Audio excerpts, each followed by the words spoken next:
आप सभी का स्वागत है आपकी खुद की कोचिंग क्लासेस एजुकेशन भारत 001 के अंदर। आज अपन पढ़ने जा रहे हैं क्लास 8 के चैप्टर 1 को, रेशनल नंबर्स को। तो चलिए रेशनल नंबर्स पढ़ते हैं। तो रेशनल नंबर्स क्या होते हैं? सबसे पहले रेशनल नंबर वो होते हैं जो P अपॉन Q की फॉर्म में लिखे जाते हैं, लेकिन Q किसके इक्वल नहीं होता? Q जीरो के इक्वल नहीं होता। किसके इक्वल नहीं होता? जीरो के इक्वल नहीं होता। समझ में आया? तो अपन उसकी डेफिनेशन लिख लेते हैं। ठीक है, तो रेशनल नंबर की डेफिनेशन क्या बता रही है? The number that can be expressed as a ratio of P upon Q integers where Q not equals to zero. मतलब समझ में आया इस लाइन का? अगर नहीं समझ में आया तो फिर भी एक बार देखिए क्या बता रहा है कि जो नंबर्स किसकी रेशियो में लिखे जा रहे हो? P अपॉन Q के रेशियो में लिखे जा रहे हो, लेकिन वो नंबर्स कौन से होने चाहिए? इंटीजर्स। और Q किसके इक्वल नहीं होना चाहिए? जीरो के इक्वल। अब बात आती है, सर ये इंटीजर्स कहां से उठा के लेके आ गए आप? हमें तो पता ही नहीं, हमने तो सुना ही नहीं, नाम ही आज पहली बार सुना है। इंटीजर्स क्या होते हैं? तो बेटा इंटीजर्स वो होते हैं जो प्लस और माइनस दोनों में लिखे जाते हैं। समझे? प्लस माइनस का मतलब माइनस का 1, माइनस का 2, माइनस का 3, माइनस का 4, और प्लस में 1 2 3 4। इसमें जीरो भी आता है। ऐसे मत बोलना कि जीरो सर आपने जीरो तो गायब ही कर दिया, जीरो कहां गया? ये जीरो क्या करना है इसका? ठीक है ना, तो जीरो भी इंटीजर्स में आता है। ओके, समझ में आ गया? तो ठीक है, अपन आगे चलते हैं अब। ओके, चलते हैं आगे।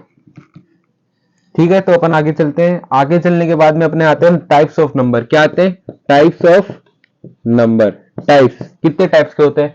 बेसिकली तो मैंने लिख दिए 10 टाइप्स। ठीक है, जो आपके सारे काम में आने वाले हैं सिवाय कॉम्प्लेक्स नंबर के। ये कॉम्प्लेक्स नंबर सिर्फ आपके काम आएगा 11th क्लास में। कब काम आएगा? 11th या 10th में भी आ सकता है, अगर आपका कोर्स सिलेबस कौन सा रहा? एनसीईआरटी सिलेबस रहा। अगर आरबीएसई सिलेबस आता है या कोई भी बोर्ड का सिलेबस आता है तो आपके ये काम में नहीं आने वाला 11th क्लास से पहले। और 11th क्लास में आते ही सबसे पहला चैप्टर, 5th चैप्टर जो अगर आपके जो आएगा वो आएगा कॉम्प्लेक्स नंबर। ठीक है, तो उसको आप भूल जाओ। ठीक है, सबसे पहले आता है अपने इंटीजर्स। इंटीजर्स क्या होते हैं? जो पॉजिटिव और नेगेटिव के अंदर हो। अपन ने पहले भी बात कर चुके हैं। ठीक है, इंटीजर समझ में आया? जो पॉजिटिव और नेगेटिव दोनों में हो। ओके, फिर आते हैं नेचुरल नंबर। नेचुरल नंबर क्या होते हैं? All positive integers. कौन से? All positive integers. ये ना तो माइनस होंगे, ठीक है, ये माइनस कभी नहीं होंगे। ठीक है ना, याद रखना, माइनस कभी नहीं होंगे और जीरो भी नहीं होगा। ये कौन सा होगा? 1 2 3 4 5 6 ऑल पॉजिटिव नंबर। ठीक है, होल नंबर क्या होते हैं? जो जीरो से स्टार्ट होते हैं। क्या होते हैं? जीरो से स्टार्ट होते हैं, लेकिन माइनस की तरफ नहीं जाए, किधर चले? सिर्फ पॉजिटिव की चले। किधर चले? पॉजिटिव की ओर चले। ओके, प्राइम नंबर क्या? तो प्राइम नंबर क्या होते हैं? जो खुद की टेबल में ही डिवाइड हो। किस में डिवाइड हो? ओनली खुद की टेबल में, और सिर्फ वन से और खुद की टेबल में। ओके, सिर्फ उसके दो ही प्रोडक्ट हो सकते हैं। कितने प्रोडक्ट हो सकते हैं? दो। एक तो क्या? वन, और एक खुद का प्रोडक्ट, मतलब खुद की टेबल। ओके, अगर तीन प्रोडक्ट होते हैं तो वो प्राइम नंबर नहीं आते। वो क्या होते हैं? कंपोजिट नंबर, जो कितनी भी टेबल से डिवाइड हो सकते हैं। ओके, कितनी भी टेबल से डिवाइड हो सकते हैं, वो तो होते हैं कंपोजिट नंबर। और जो सिर्फ खुद की टेबल से और वन की टेबल से डिवाइड हो, वो कौन से होते हैं? Prime number. ओके, समझ में आया? आगे चलते हैं। Odd numbers. ऑड नंबर्स क्या होते हैं? 3 5 7 9, जो किससे डिवाइड नहीं हो? 2 से डिवाइड नहीं हो। इवन नंबर क्या होते हैं? जो 2 से डिवाइड हो। 2 4 6 8, मतलब 2 की टेबल चलती रहेगी और यहां 3 की टेबल चलती रहेगी। ओके, सब में डिफरेंस देखना। रियल नंबर्स क्या होते हैं? रियल नंबर जितने भी ये नंबर्स होते हैं, ऑल टोटल जितने भी नंबर होते हैं, वो सारे क्या होते हैं? रियल नंबर्स होते हैं। उसके अंदर हर तरीके के नंबर्स आते हैं। क्या? हर तरीके के नंबर्स आते हैं। कोई से भी नंबर्स उससे बाहर नहीं है। समझ में आया ना? सबके पापा हैं ये। क्या है? सबके पापा हैं ये। क्या बोल सकते हैं इनको? अपन पापा जी बोल सकते हैं नंबरों के। ओके, अब चलते हैं इरेशनल नंबर। इरेशनल नंबर क्या होते हैं? जिनके नीचे, मतलब जिसका कोई डिवाइड ना किया जाए, जिसका कोई डिवाइड ना किया जाए, वो कौन से होते हैं? Irrational number. इसका इरेशनल नंबर का आप डिवाइड करके दिखा दीजिए, मैं मान जाऊंगा आपको नहीं हो सकता ना। कॉम्प्लेक्स नंबर क्या होते हैं? जो सोल्व नहीं किए जाए आसानी से। मैंने आपको बता दिया, लेकिन मैंने शुरू में भी बोला था ये आपके भी काम नहीं आएगा। ओके, ठीक है, अब अपन आगे चलेंगे एक्सरसाइज से। नहीं नहीं नहीं, एक्सरसाइज से पहले अपनी आएगी प्रॉपर्टीज। प्रॉपर्टीज पढ़नी है अपन को। ठीक है, तो चलते हैं प्रॉपर्टीज पे। अब बात करते हैं प्रॉपर्टीज की। प्रॉपर्टीज के कितने टाइप है अपने 8th क्लास के अंदर? 4 टाइप है। कौन कौन से हैं? Closure property. सेकंड कौन सा है? Commutative property. थर्ड कौन सा है? Associative property. फोर्थ कौन सा है? Distributive property. ठीक है, वैसे कई बच्चे तो नाम से ही समझ गए होंगे सर क्या पढ़ा रहे हो आप, लेकिन बच्चों आपके साथ दूसरे भी पढ़ रहे हैं। ठीक है ना, जिनको ये बिल्कुल नहीं आता, तो इन पे ध्यान दीजिए। सबसे पहले आते हैं अपन क्लोजर प्रॉपर्टी पे। क्लोजर प्रॉपर्टी क्या है? ए प्लस बी। ठीक है, a माइनस बी, ठीक है, और a मल्टीप्लाई बी, ठीक है, ये समझ लिया। ये सिर्फ 3 रूल्स के अंदर ही लगेगी, मतलब एडिशन, सब्ट्रैक्शन और मल्टीप्लीकेशन। ये आप सॉल्व करते हो तो हमेशा क्या देगा, रेशनल नंबर देगा। क्या देगा, रेशनल नंबर देगा। कौन से नंबर देगा, ये रेशनल नंबर्स देगा। कौन से नंबर्स देगा, रेशनल नंबर देगा, ठीक है। इसमें डिवाइड का यूज नहीं होता। ओके, समझ में आ गया। अब आता है कम्यूटेटिव प्रॉपर्टी। कम्यूटेटिव प्रॉपर्टी क्या होता है, जैसे a plus b, okay, equals to का मतलब बराबर, बराबर किसके, b प्लस ए। समझ में आया।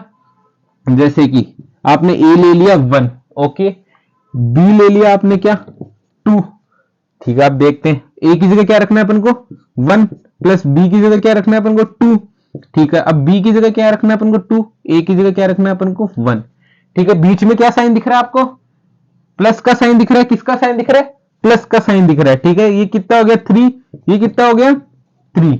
अब आप देख सकते हो, चाहे आप यहां से ऐड करो, a को पहले b से ऐड करो या b को पहले a से ऐड करो, आंसर सब सेम ही आ रहे हैं ना, दोनों आंसर दोनों सेम आ रहे हैं ना, आ रहे नहीं आ रहे, आ रहे ना। समझ में आया। कम्यूटेटिव प्रॉपर्टी क्या है, या तो a प्लस बी करो या b प्लस a करो, आंसर तो क्या आना है, सेम ही आना है, चाहे कुछ ही करो, ठीक है।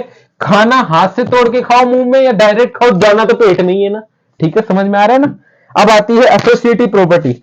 ये किस किस में लगेगी, एक तो प्लस में लगेगी, एक a मल्टीप्लाई बी और एक b मल्टीप्लाई a।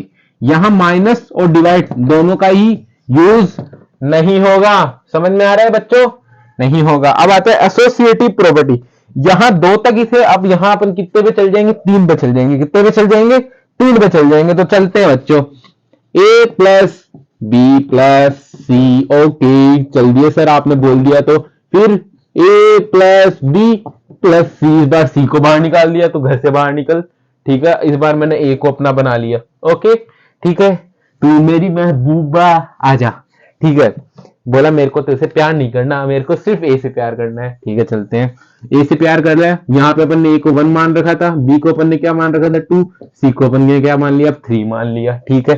पहले क्या है, 1 को बाहर निकाल दिया मैं तो 3 के साथ ही रहूंगा, ठीक है, ले ले भाई, ठीक है। 2 प्लस 3, ये कर लिया अपन ने, ठीक है। अब बात आती है ए, 3 ने धोखा दे दिया, बी को धोखा दे दिया, अरे राम, बी ने फिर 2 से किससे कर ली, 1 से कर ली, ठीक है। 1 प्लस ए तो तैयार था भाई, मेरे साथ कोई आए तो सही, ठीक है। 1 प्लस 2 हो गया प्लस 3 हो गया, इनको प्लस करो, 1 प्लस 5, ठीक है। 3 प्लस 3, ओके, डबल लग गया है, ये कितना है 6 इक्वल्स टू 6। और ये क्या हुआ, चाहे ए को बाहर निकालो चाहे सी को बाहर निकालो, आंसर तो सेम ही आ रहा है ना, आंसर तो 6 ही आ रहा है ना बच्चों। समझ में आया एसोसिएटिव प्रॉपर्टी।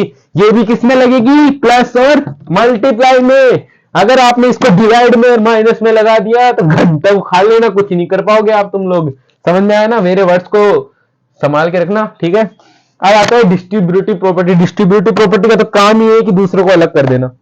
क्या करना है, डिस्ट्रीब्यूट कर देना है, तोड़ देना है, कुछ बिगाड़ना नहीं है। मतलब 2 के साथ रिलेशन करेगा एक साथ बंदा, मतलब 2 को एक साथ रखेगा, समझ रहे हो ना। हाँ समझ रहे हो, अच्छे बच्चे हो तुम। देख लेते हैं, A multiply B plus C. Sir ये क्या हो गया, यहाँ मल्टीप्लाई और प्लस दोनों साथ में लिया है। अरे भाई प्लस ही लगा दूंगा, ये तो एसोसिएटिव बन जाएगी, बनेगी नहीं बनेगी, बन जाएगी, इसलिए यहां मैंने क्या लगा दिया, मल्टीप्लाई लगा दिया। अब देखो ये क्या करेगा, ये बी के साथ संबंध बना लिया इसने, ठीक है, प्लस इसने किसके साथ भी संबंध बना लिया। और राम सर ये तो बहुत नालायक है, ये तो 2 के साथ संबंध रखता है, हमारा तो यहाँ एक ही नहीं हो रहा। हाँ आप ज्यादा इमोशनल मत हो, इस पे आ जाओ, इस पे आ जाओ, ठीक है। ये प्लस के साथ हो गई तो ये माइनस के साथ भी हो जाएगा, ए मल्टीप्लाई बी माइनस सी, ठीक है।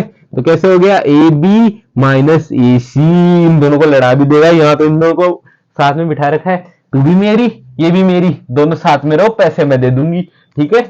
ओके समझ में आया। और इसने बोला नहीं, मेरे तो ये घर की बाहर की, ये घर की अंदर की, ये समझ में आ रहा है ना क्या बोल रहा हूं मैं, ज्यादा अंदर मत जाना। हाँ हाँ ठीक है। तो बच्चों अब अपन मिलते हैं अपनी अगली क्लास के अंदर। नेक्स्ट अपना रहेगा एक्सरसाइज 1.1, ठीक है बच्चों। चलते हैं, मिलते हैं उसमें, बाय बाय, आज के लिए गुड बाय।